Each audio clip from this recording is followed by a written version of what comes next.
Liven this up, baby. Oh, hey, everybody. Welcome to Dumb Investing. That fellow over, golly, where is he? He is over there. That fellow over there, that's Harry. That guy, it's Lloyd. It's still dumb up in here. On tonight's show, what you can expect on the Dumbest Investing channel and all the YouTubes. We're going to go out. We're going to roll random dice. We're going to pick 3 random stocks with a random stock generator. We're going to do some homework on 3 random stocks. We're going to decide which one we want to invest our retirement money into. We're going to go buy that stock tomorrow. Then we're going to review a portfolio that's been created strictly by rolling dice and picking random stocks. And our portfolio is doing better than Wall Street. So, how about that? Let's go roll some dice. All right. And look, I'm not going to shut my window down this time. Oh, yeah, buddy. Look at that. All right, we're rolling the dice here. We got a 2. We're going out to a random stock picker. We're clicking 2 times. ADT, I think I might know what that one is. Yeah. Really? Yeah. Might be. Could Probably be. not. We'll see. Might not be, yeah. 5. All right, we got a 5er this time. So we're doing 1, 2, 3, 4, 5. Badoo. BEDU is the second stock we're going to check out of the evening. And our third stock tonight is going to be brought to you by the number 4. 4. 1, 2, 3, 4. BAHM. BAOMH. All right, so the smart guy in the group is Harry. Harry is going to use Webull. Webull is the trading platform that Dumb Investing uses to invest our retirement money. There is a link down below. If you follow the link, you put $100 in your account, they're going to give you 2 free stocks. That'll get you started. I go out to Yahoo, and we're going to learn a little bit about BAHM, which is Brookfield Finance Incorporated, 4.625%. I don't know what that means. Yeah, there is a bunch of Brookfield equities here. I just typed in BAM, and then This one hasn't been around very long. Looks like it's been around since November of 20. Is this a blank check?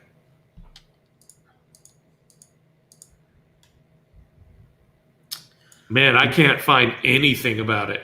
There is nothing. Webull's got nothing. Analyst, nothing. Financials, nothing. News, nothing. Notes, options, chart. I just got a chart. Yeah, that's all I have is a chart. I got nothing else. And the know who they are? Back to, October of 2020. Weird. Volume's pretty healthy. Yeah, the volume is fairly healthy. But without knowing anything about it, no. Pretty hard to do our little shallow dive on it. For sure. Let's check out Badoo. All right. Sounds good. BEDU is Bright Scholar Education Holdings Limited. And I'm going to say this is probably a no. This is probably a China thing, right? Hey, guess what they do? Yeah, imagine that. K-12 schools and complementary education services in China. Look at what their revenue was, dude. What was it? 3.37 billion. Wow. B. Holy cow. And now they're a nonprofit. Thanks to communism. Their growth is just insane. Yep. That's why the communists are shutting them down, dude. Can't have that.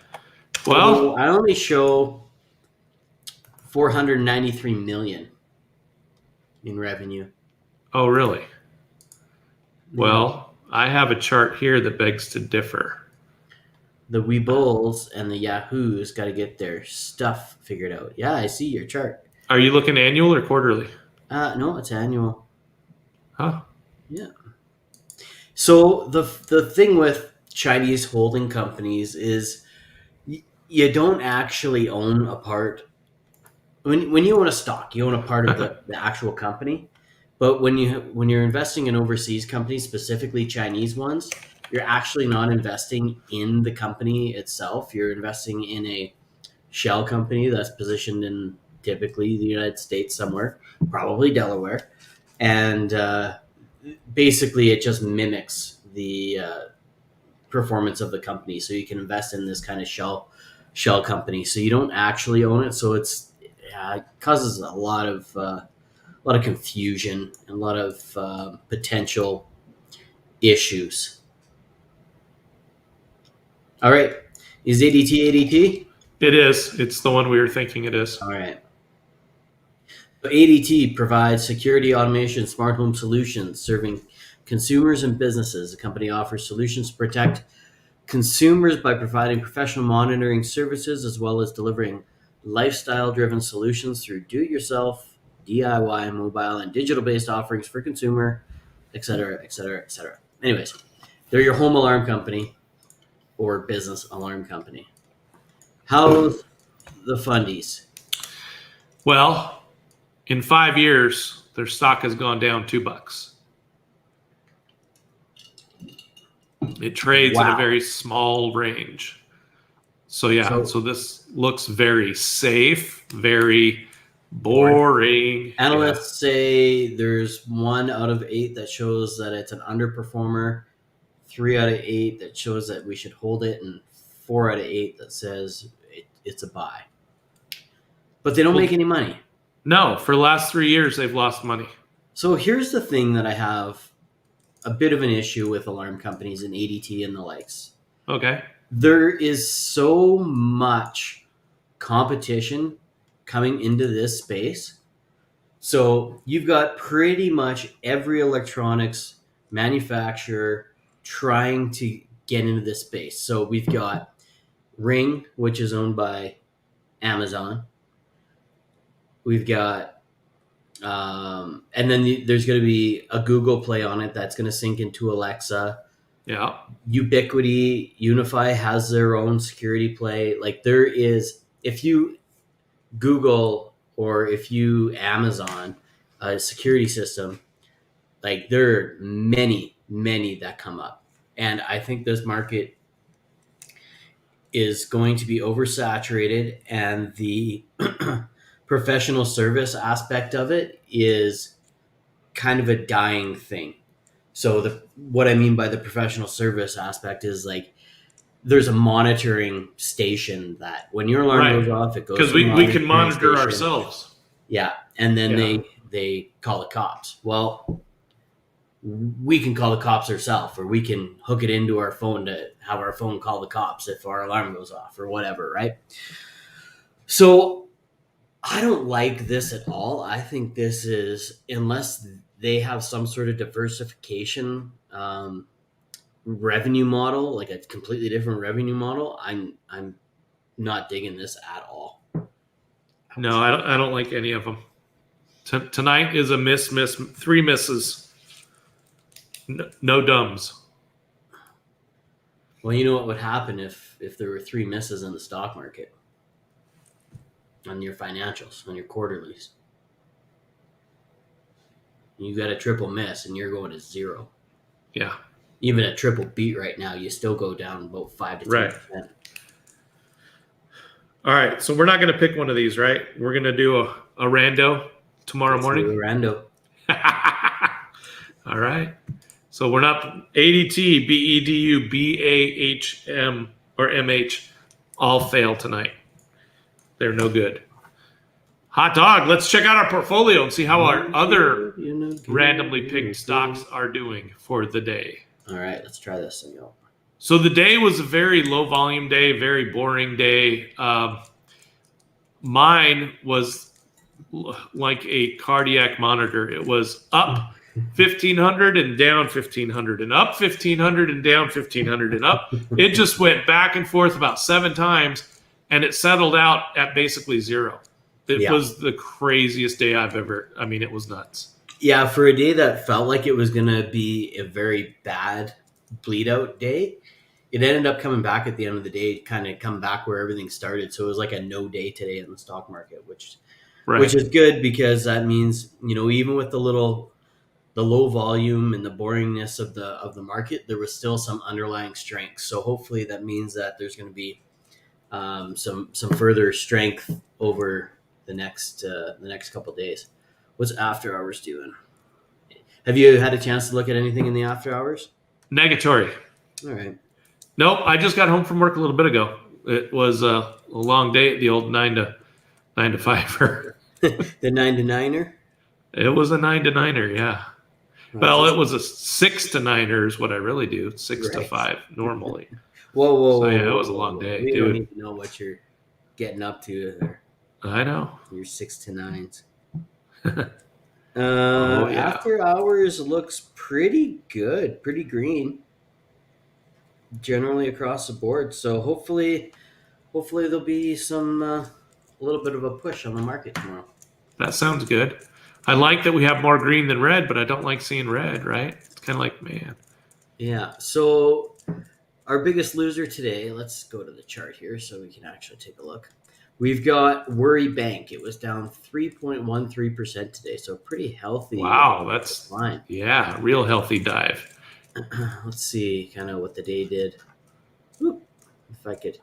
Ooh, so there was a point today where we were actually underwater with them. Yikes.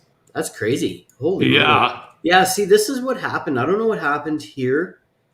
Oh, no. What am I on? 820. What in the... What? Oh, that wasn't the day? Okay. What in the what? I thought Figure that out was... your Weevil. Man. But that's kind of how my day went today. My day was so crazy. And I didn't see if there was one specific stock that was really swinging or they all were. Nothing was really too crazy today. So this thing closed yesterday at $30. So right at the close, there was a big move yesterday.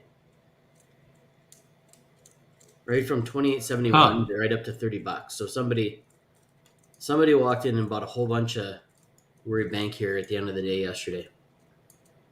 So it just kind of had a bit of a bleed out from there today.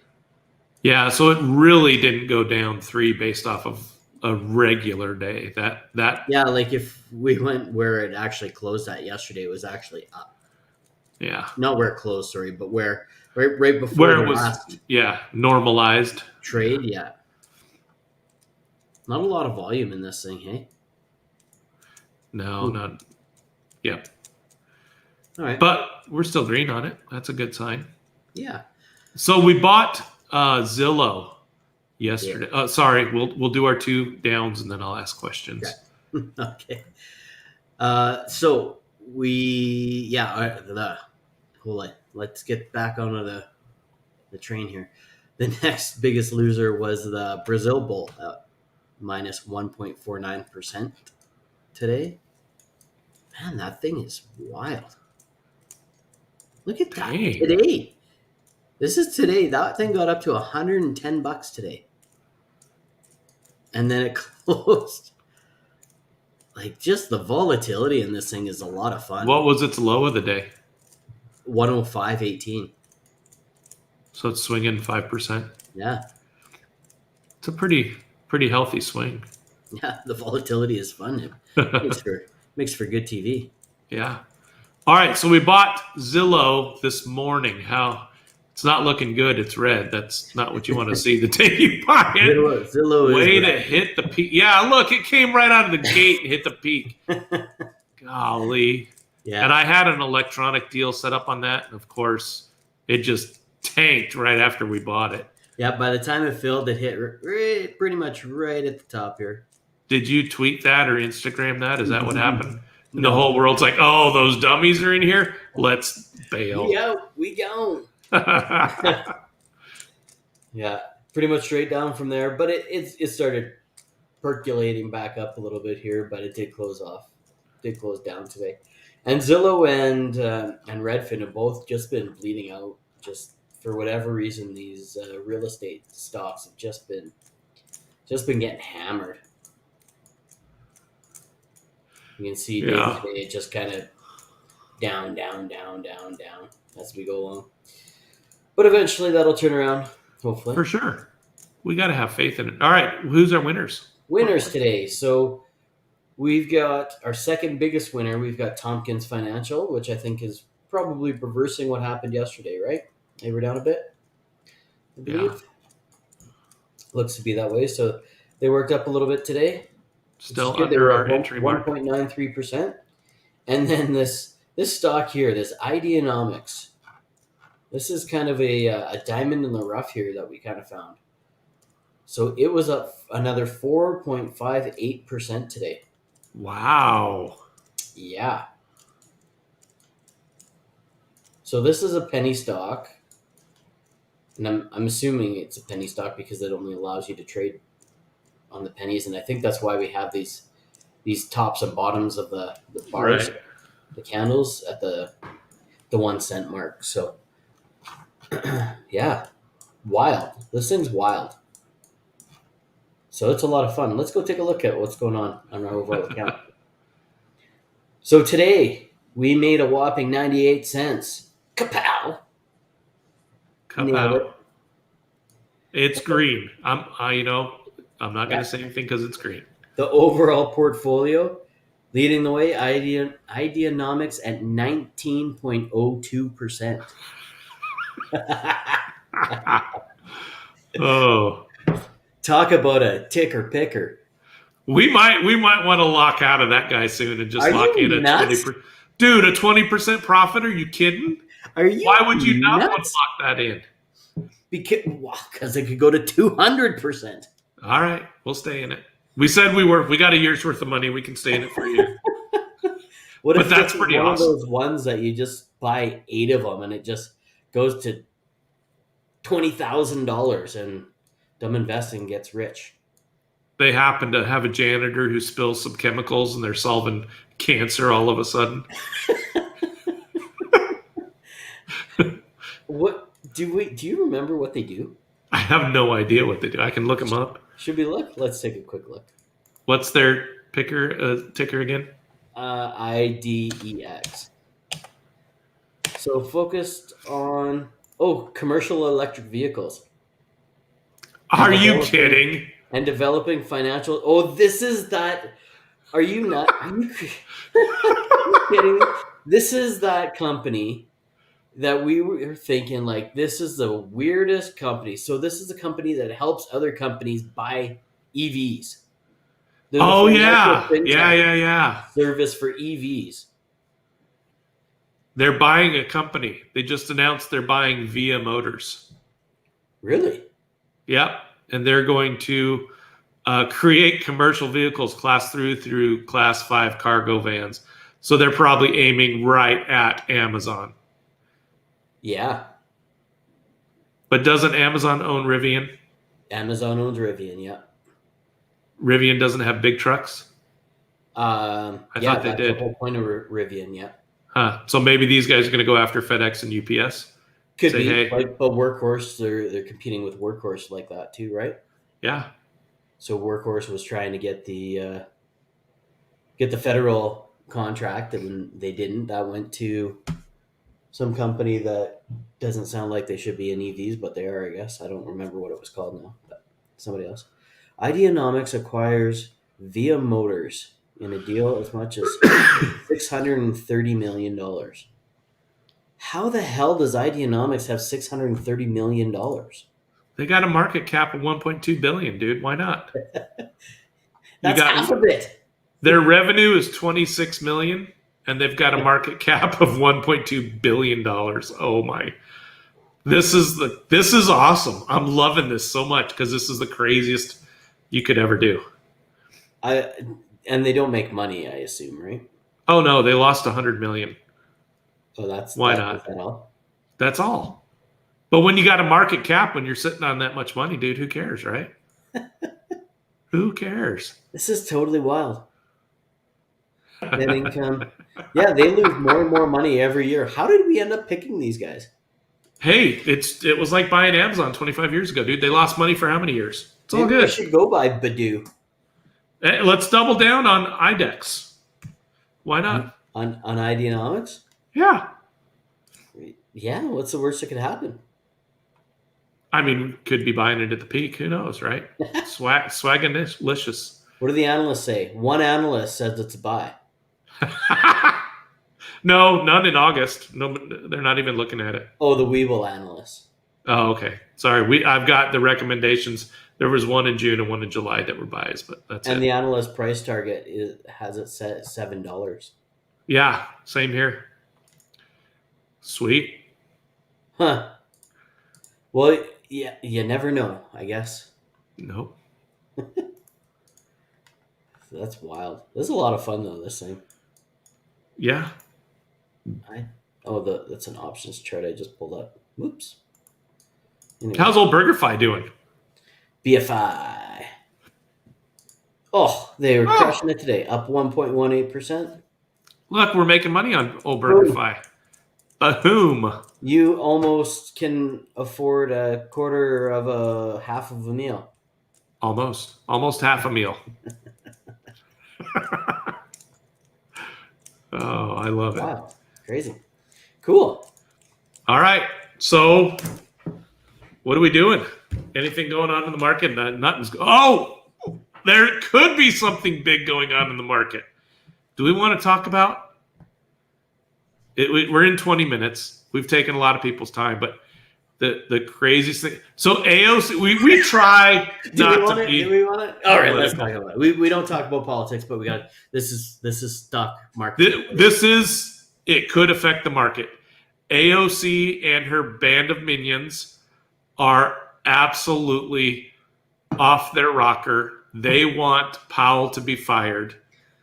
And who do they want to bring in? Did they name somebody? No. Oh. Describe the person, though. Oh, they want a climate activist and somebody that's going to bring equalization to the world. To the masses. Oh, my gosh. That's what they want. Do with the Fed. Our federal policy to be made by, I can't say it, but oh, my God. I cannot believe that this even happens. I mean, this would be science fiction in the 70s. Right? This would be some Isaac Asimov stuff, writing about the future. And here's how the dystopian state started. There's a lot of talk about 1984, the book, lately, and a lot of parallels that are happening right now in the world. It's getting a little scary. I think we should be watching The Simpsons more because they predict the future quite readily about 5 years in advance. Who is that? Sorry, The Simpsons. Oh, yeah, you got that right. We should be paying attention to see who they've got as a Fed guy. Or gal. Right. But I'm not saying it has to be a guy, right? I mean, I'm just. They'll probably put Trump in there. Well, they did predict Trump being president. Remember? No, I mean as the Fed. I couldn't imagine that happening. You know what? Simpsons would probably put Big Bird as the. I could see that. They'd probably put. Who would they? I don't know. We could have some fun with that. Let us know in the comments. Who do you think the Simpsons would put? Some guy's going to be like, well, in episode 732, they picked this guy, right?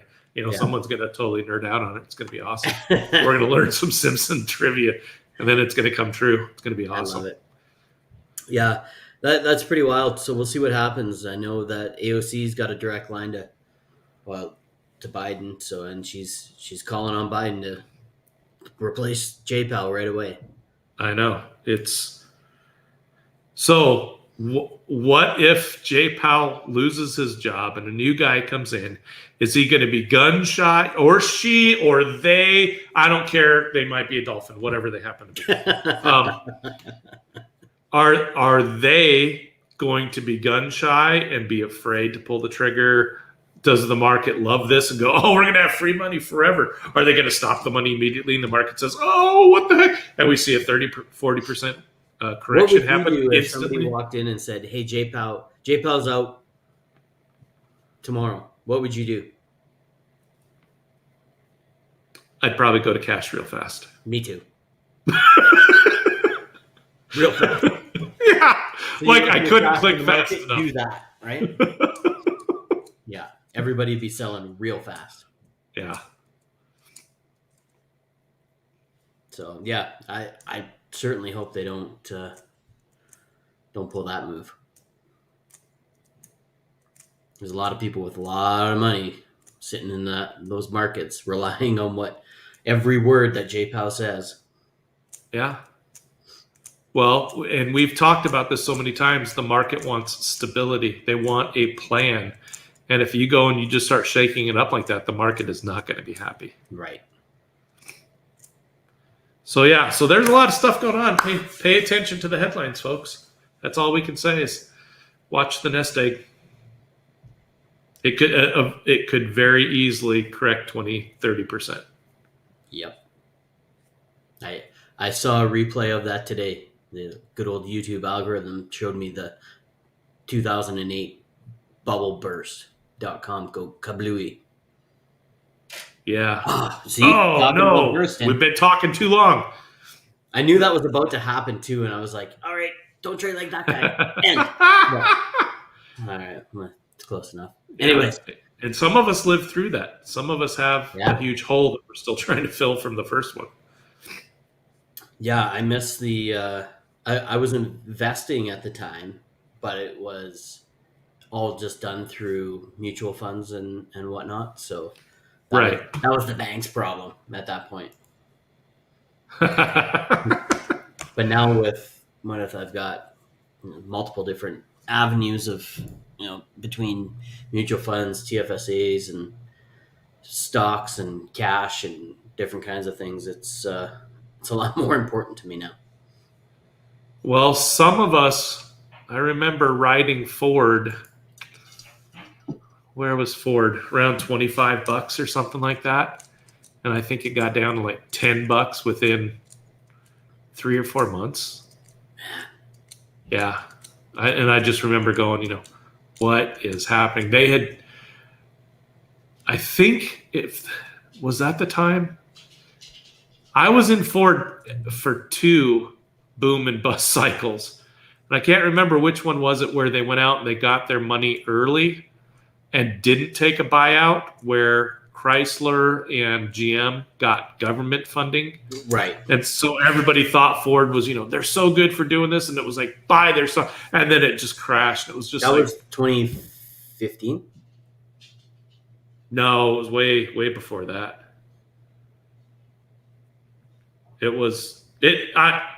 I swear, I don't know, I'll have to go do some research, but I swear it was the .com bubble where I lost like 2/3 of my value of Ford, and it never came back. It was a loss I carried it for years, a huge loss.